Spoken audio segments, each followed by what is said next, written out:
उत्तर प्रदेश के गन्ना विकास और चीनी उद्योग विभाग राज्य मंत्री संजय सिंह गंगावर और माध्यमिक शिक्षा राज्य मंत्री गुलाब देवी एक दिन के दौरे पर इटावा पहुंचे। केंद्र सरकार के 8 साल पूरे होने पर भारतीय जनता पार्टी द्वारा आयोजित गरीब कल्याण कार्यक्रम में दोनों राज्य मंत्रियों ने शिरकत की। दोनों मंत्रियों ने केंद्र और राज्य सरकारों द्वारा गरीबों के लिए चलाई जा रही योजनाओं के लाभार्थियों को प्रमाण पत्र और लाभार्थी किट प्रदान की। उन्होंने बताया कि केंद्र में प्रधानमंत्री नरेंद्र मोदी के नेतृत्व में 8 साल पूरे हो गए हैं। इन 8 सालों में जो भी जन कल्याणकारी कार्य हुए हैं और जो भी सरकार की योजनाएं जन जन तक पहुंची, उनको लेकर ही हम जनता से सीधे संवाद कर रहे हैं। हम पूज्य यशस्वी प्रधानमंत्री आदरणीय नरेंद्र मोदी जी के नेतृत्व में जो केंद्र की सरकार काम कर रही है, उसके 8 साल पूरे हुए। 8 साल के जो भी जन कल्याणकारी काम हुए, उनकी योजनाएं जो जन जन तक पहुंची, उन योजनाओं को हम लोग यहाँ पर सब चीज़ों को बताने के लिए। तो जिस तरह से अब प्रदेश की स्थिति में बहुत ज़्यादा गर्मा गर्मी है, पथराव है, कार्रवाइयाँ चल रही हैं, आप इसको किस नज़रिए से देख रहे हैं? विपक्ष भी आरोप लगा रहा है। किस चीज़ का विपक्ष आरोप लगा रहा है? पुलिस की कार्यशैली पर सवाल उठाए जा रहे हैं, वीडियो वायरल हो रहा है, आपके ही मंत्री वीडियो वायरल कर रहे हैं। प्रदेश में किसी को भी कानून हाथ में लेने का अधिकार नहीं है। जो कानून हाथ में लेगा, यहाँ कानून का राज है, उसके लिए परम पूज्य हमारे इस देश के यशस्वी मुख्यमंत्री योगी आदित्यनाथ जी कानून के दायरे में रह के निपटने का काम।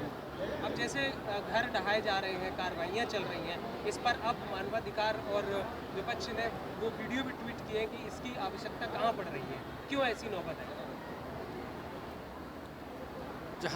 जहाँ तक ये जो आपने घर ढह जाने का सवाल किया, बहुत अच्छा सवाल आपने किया।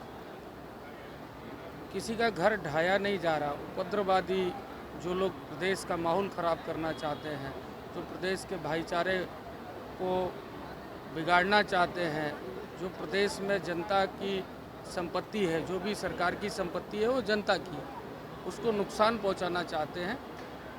और जिन्होंने कोशिश की है इस तरह की कार्रवाई, या तो गुंडे माफियों के साथ हुई है या इस तरह की कार्रवाई उन लोगों के साथ, वो भी कानून के दायरे में रहते। मैडम, आज किस प्रयोजन से प्रेस वार्ता रखी गई है? वीडियो क्या बताना चाहते हैं? केंद्र सरकार के 8 साल पूरे हो गए हैं,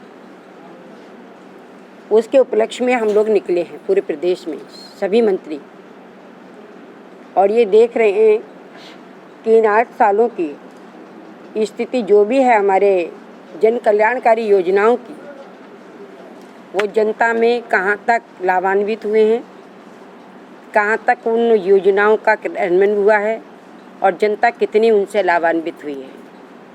हमारे 5 साल की माननीय योगी जी के नेतृत्व में जो सरकार रही, वर्तमान में चल रही है, उसकी जो योजनाएं हैं वो कहाँ तक प्रशासन के द्वारा क्रियान्वित की जा रही हैं और जनता कितनी लाभान्वित हो रही है, हम ये तो देख ही रहे हैं। इसके साथ साथ हम ये भी देख रहे हैं कि जनता की मानसिकता क्या है, कितना उनको लाभ मिल रहा है।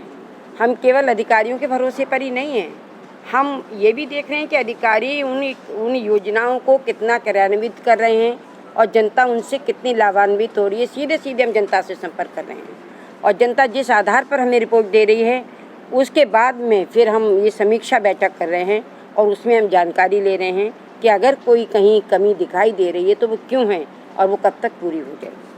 शिक्षा विभाग आपके पास है, उच्च शिक्षा माध्यमिक विद्यालय खोले गए थे जिसमें अंग्रेजी माध्यम के बच्चे पढ़ रहे थे जी, सरकारी विद्यालय कंपोजिट हुए। लेकिन इटावा की अगर बात करें तो 139 विद्यालय हैं जिसमें अब बच्चे अंग्रेजी माध्यम पढ़ने के बाद कक्षा 5 के बाद उनके पास अब अंग्रेजी माध्यम के आगे की शिक्षा के लिए कोई विद्यालय नहीं है। बड़ी तादाद में लगभग ऐसे 40,000 बच्चे हैं जो अंग्रेजी में तो कक्षा 5 तक पढ़ चुके, लेकिन अब उनको आगे उच्च शिक्षा में इंटरमीडिएट तक जाना है, हाई स्कूल करना है या 8वीं तक करना है, तो उन्हें विद्यालय नहीं मिल रहा है। क्या प्लान है आपका? नई शिक्षा नीति में अंग्रेजी माध्यम से हम बच्चों को शिक्षा देंगे और उसकी व्यवस्था की जा रही है। इस समय स्थिति ये है माहौल की कि जो अखिलेश यादव ट्वीट कर रहे हैं वीडियो कि पुलिस पिटाई कर रही है लोगों की, तो ये स्थिति क्यों बन रही है? विपक्ष मुद्दा उठा रहा है, इस पर आपका क्या ओपिनियन? मैं किसी का नाम नहीं लेना चाहती, लेकिन मैं ये बताना चाहती हूँ कि प्रदेश में जिस प्रकार की शांति व्यवस्था है, कितना भी उपद्रव मचाने वाले एक उमंग में आते हों, लेकिन कुछ ही घंटों। टाइम एट उत्तर प्रदेश के लिए इटावा से चंचल दुबे की रिपोर्ट।